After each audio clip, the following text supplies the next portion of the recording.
guys. Week 11. How's it going? Enjoying it? Enjoying it? Yes? No? This week we're in Deuteronomy. We're doing Deuteronomy 1 through 25.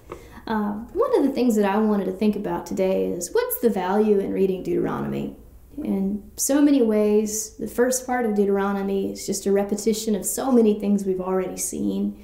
Even the name itself means the second law. So what's the value of reading Deuteronomy? I think one of the things that we see here is this is a summary of all the previous books in a concise format so that people could read it, understand it, and memorize it. As a matter of fact, in Jesus' day, most of the young men of Israel would have had Deuteronomy memorized. When Jesus answers Satan in the wilderness, and he answers the temptations that Satan throws at him, he answers out of Deuteronomy. Deuteronomy was just their playbook for life. And Deuteronomy has so many good things to say to us. It talks about the future. It's given, so many details are given in Deuteronomy that aren't given in the other books. And so there's a lot of value in reading and understanding Deuteronomy. As a matter of fact, most of what we read in the rest of the Old Testament is what God had prepared Israel for through Deuteronomy. And so that's one of the reasons it's important. So let's get into some of the more like crazy questions that are in the middle of this book. Deuteronomy 13, it talks about how if there's a false prophet or someone that comes up to you and says you should worship and serve other gods, how do you deal with them? And specifically it starts talking about, and it says that you have to kill your brother, the son of your father. You have to kill your own son or daughter or your wife or your friend who is as your own soul if they call you to worship another god and serve another god. Is this a little harsh? I want you to think about that. You're looking at an idea of this is life or death. God says you get to choose between life and my blessings or death and my cursings. And whatever choice that an individual makes doesn't touch only that individual. If an individual chooses not to serve and worship the living God, but instead to serve and worship idols, what are their children going to do? What are they going to start to do with the people who are around them who are still worshiping God? It's the beginning of a gangrenous infection. What do you do with gangrene? You cut it out. So this is one of the things that God was doing for his people at the very beginning, because you have a group of people who are knit together by nothing but blood and the law. And God has established a society for them. He's bought them out of Egypt and redeemed them. They belong to him. He owns them. He's given them a land that he owns, that they don't get to choose everything that they can do in that land. And he said to them specifically, if you don't root out, kill, destroy every group of people, everyone there, every idol, everything that doesn't point toward me, that's going to come back and that's going to kill you one day. So just to ask you, what would be the best thing for them to do? To say, oh no, that's great, you can worship your other god and just stay with us. It's okay if your kids start to worship the other god too. The real question is, do you really believe in hell? Because if you really believe in hell, someone who teaches someone else to worship another god is dooming them to an existence without him. It's eternal damnation that they're actually producing in that person and in any person who becomes infected by the same idea. So is God doing something harsh here? A little. We don't kill people now for this because we're invested in evangelizing and we have the Holy Spirit. But this was a group of people who did not have the same kind of structure that we have in terms of the Holy Spirit living inside of each one of us, teaching us, showing us the way to live, helping us. These people didn't have that. You had a society that was a mix of people who were filled with God's Spirit, who knew God, and who did not. But they had to keep that society together and cohesive for the Redeemer to come one day. So this was the difference between life and death, between salvation and an eternity in hell, for whether that society would stay together for the Redeemer to come. So that's why the penalty is so strong here, the penalty of death. Deuteronomy 18:15 through 22. Prophet like Moses. He's prophesied there. Moses says that one day a prophet like me will arise from your midst, from your brethren. He will speak God's words. Anyone that listens to him will be saved, and anyone that doesn't listen to him will be damned. Who is this prophet? Well, we know it's Jesus. But if we talk to our Muslim friends, they'll say it's Muhammad. So, is this prophet Muhammad? Could it be Muhammad? How would we look at that passage and say what's really going on? Well, I think it's important to look at the words of the passage. Obviously, it's the Bible. The words are important. Moses says he's going to be a prophet like me. What did Moses do? He rescued the people and he brought them out of slavery. He delivered them for years and changed their lives. He delivered them the law that would show them a different way to live, but that most of all pointed toward the sacrifice of Jesus Christ. Jesus Christ brings his people out of slavery, the fear of death that holds them in bondage all their lives. He takes care of them in the journey and leads them. He also gives them a new law, a higher law, the law of love. He doesn't negate the law of God, he fulfills it. And he sets us free to move way past the law to a much higher law of truly being able to love God and love each other and express that from the heart and not just because we're afraid of consequences. Did Muhammad do it? Well, looking at this, Moses said he's going to be a prophet like me. Muhammad claimed to have been a prophet. He said he was like Moses. He didn't really deliver his people from anything. He grabbed a few people from Mecca, moved to Medina because he was persecuted there, tried to start something new in Medina, was a friend of the Jews in the beginning and then alienated them, got an army together to go liberate Mecca, and he liberated Mecca with a bloodless war because the people surrendered. After that, he grabbed a lot of different armies together, and he began to take his armies out and give people opportunities to convert to Islam, die, or become sort of a lower class of people that would have a certain kind of taxes placed on them. So did he deliver the people? No. The other thing is that Moses said he's going to be a prophet like me from your midst, from your brethren. Well, what does that mean? He's going to be a Jew. He's going to be an Israelite, one of their brethren. Jesus was a Jew. He was an Israelite. He's one of their brethren, like Moses. Is Muhammad? He's not. As a matter of fact, when we look at the Bible, all of the prophets that we see in Scripture are coming from the line of Abraham, from the line of Isaac, from the line of Jacob. They're not coming from the line of Ishmael. And so when our Muslim friends say this was actually, the prophet was Muhammad, do we have to give into that and say, well, maybe you're right? No, the answer is right there inside the text. Deuteronomy 21:10 through 18, laws about when you capture a woman in a war, what can you do with her? So, what do we do with these kinds of laws? One thing is I think we have to consider, did the Israelite did they have laws about intellectual property rights or class action lawsuits? No. Why? Because that wasn't something that was happening in their time. But they did have laws about when you get into a war and you kill all the people, what do you do with the women? Why? Because that was something that happened in their time. One other thing that we need to consider is that the Israelites had a kingdom, but they never had an empire. And I think that's a very important thing. Even at the very height of their culture, under David and then under Solomon, they were not expansionists. They didn't go building huge armies to take over other empires and establish themselves across large swaths of land.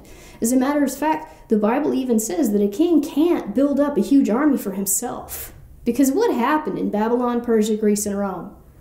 They built up a huge empire. In their golden age of their empire, they were expansionist. They were going out, taking their armies, conscripting other people from other nations, killing a whole bunch of people, taking the women captive, raping them, doing all of that kind of stuff. That was par for the course for a kingdom in that time.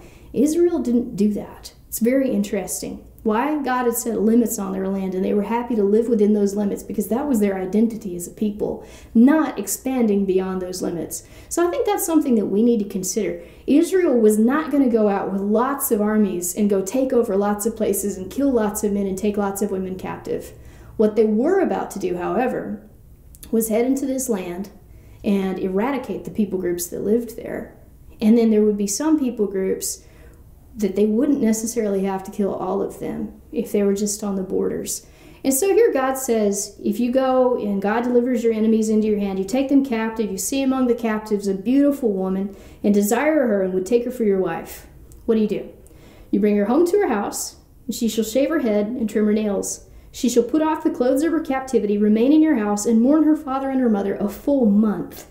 After that you may go into her and be her husband, and she shall be your wife. I think there's some interesting things here. The man doesn't get to just go rape her and take her and make her his slave. He has to cut her hair. So it's a sign of mourning. She has to wear clothing that's for mourning. She gets a full month to mourn her father and mother, and he can't touch her. And then he has to marry her, and she becomes a full wife with the full status of a wife.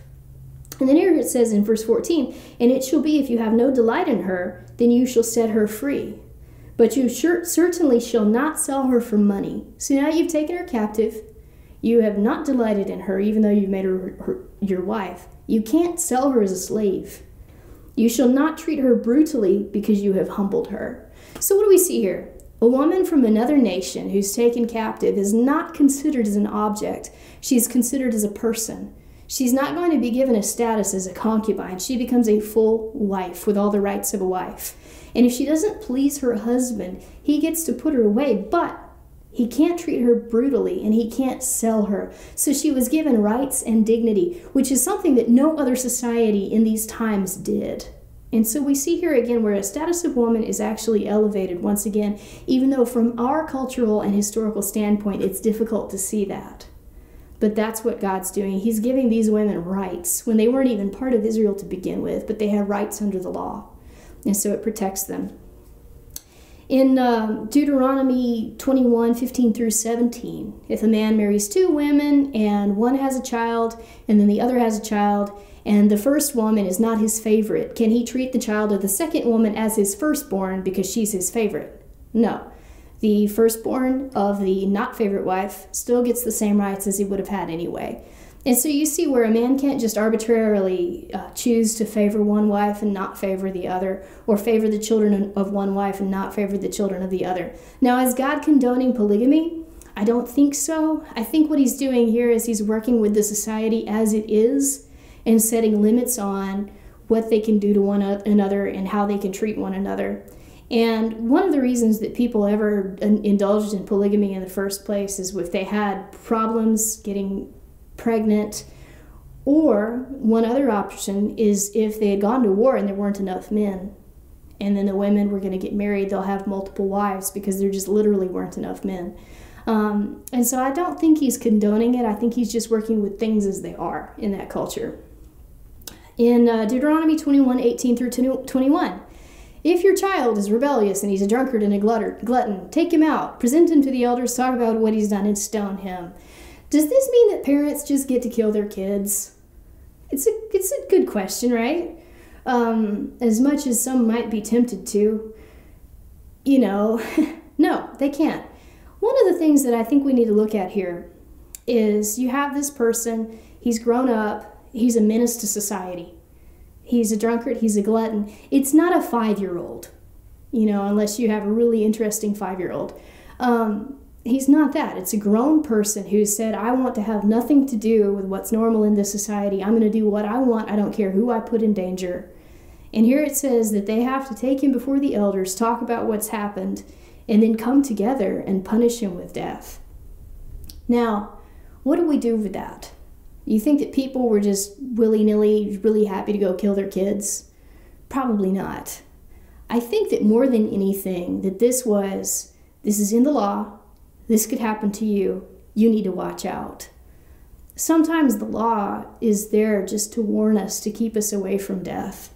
I don't think that it made anyone happy to go around killing all these rebellious kids, but I do think that it also kept them from doing a lot of that in the first place. So hopefully that's helpful. Deuteronomy 22:6 through 7. Are we supposed to care about birds' nests? There's this point where it talks about how if you stumble onto a bird's nest and there are eggs, You can take the eggs but not the mother. So what do you do about that? I think it's one of those things where we see that God is calling his people to care for their environment, to care for the land that they live in, not to eradicate all of the animals, because there won't be animals afterwards. But I think that God's calling them to care for their land, and I think as Christians, we do need to be stewards of the resources that God has given us in our world, and I think that's part of it. Deuteronomy 22:13 through 21, virginity test. Is this not your favorite passage? So, man gets married, is not happy with his wife once he has had sex with her, and decides that he's going to accuse her of adultery or something like that so he can put her away and get a new one. This happens still in the world in a lot of countries. A lot of women actually end up being put in jail because their husbands accuse them of adultery just because they want to get a new wife. They're just treating women as objects. So here, if this happens and this man is not happy with his wife and he starts to say, well, she wasn't even a virgin when I got her, there is a proof that they can put out there. There's a sheet, it's got some blood from the first time they had sex. It's evidence that she was a virgin. If there is no evidence, then something can be done. And really, again, just, death was the result for most of these things. But if there's evidence, then he can never accuse her ever again. And so it was a way of saying, just like the adultery test, just because you feel something, just because you're jealous or you're not happy, that doesn't mean you can treat a woman like an object and just put her away just because you want to. So again, it was a protection of women. Deuteronomy 22:23 through 29, cases of rape. This is super important in our culture right now.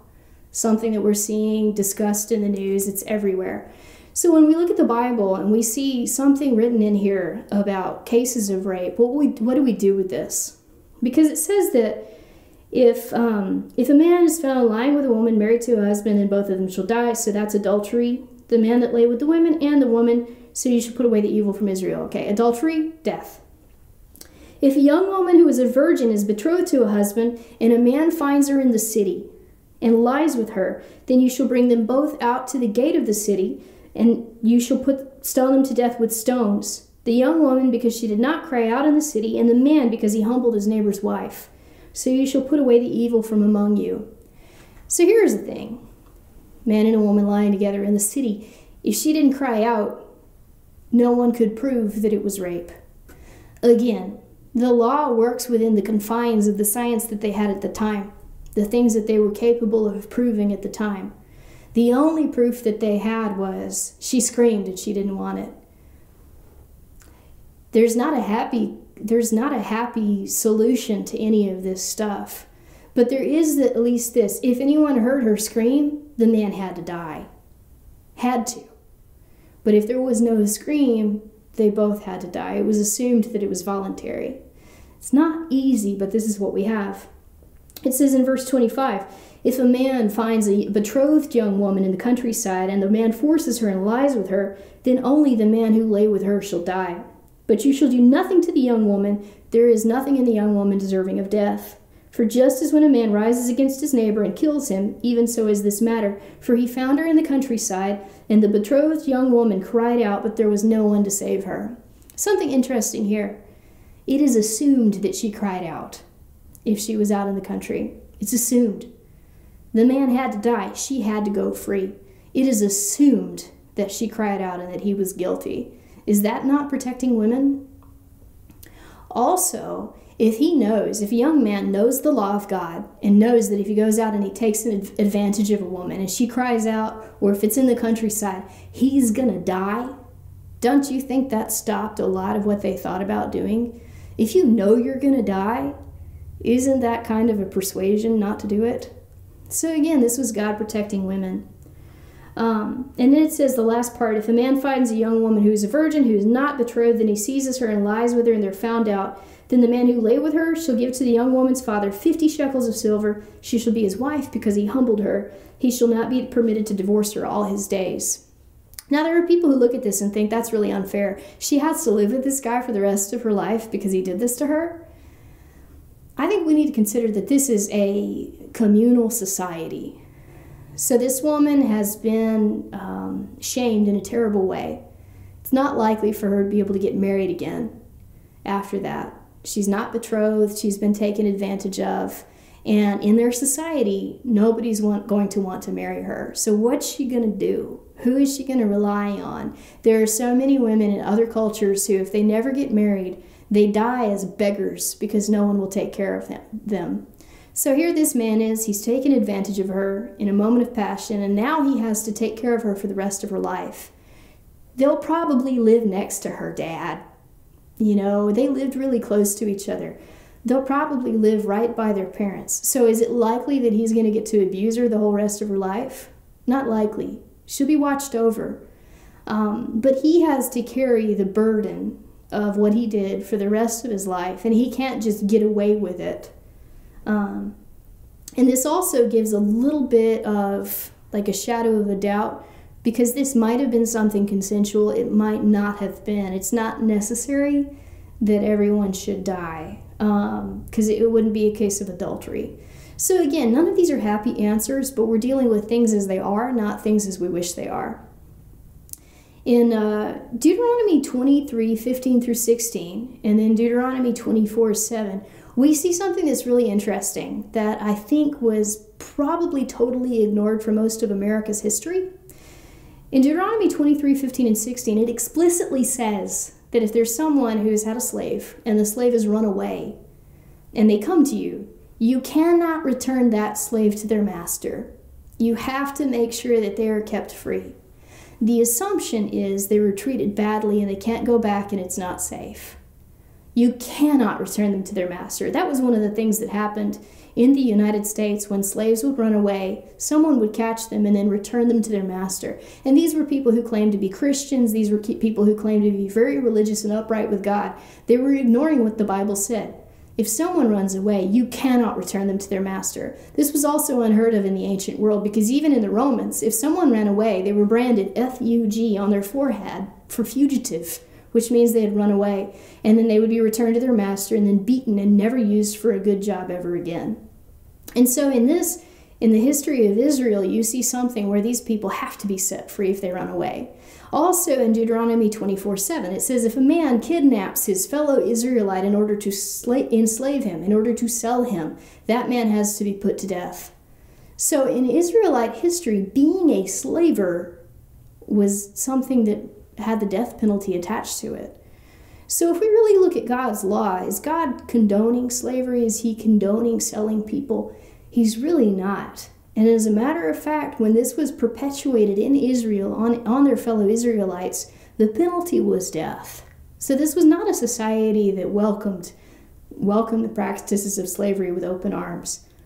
What they did was, normally when someone had debts, he could sell himself until his debt was paid off. But you could never have an industry based on buying and selling people.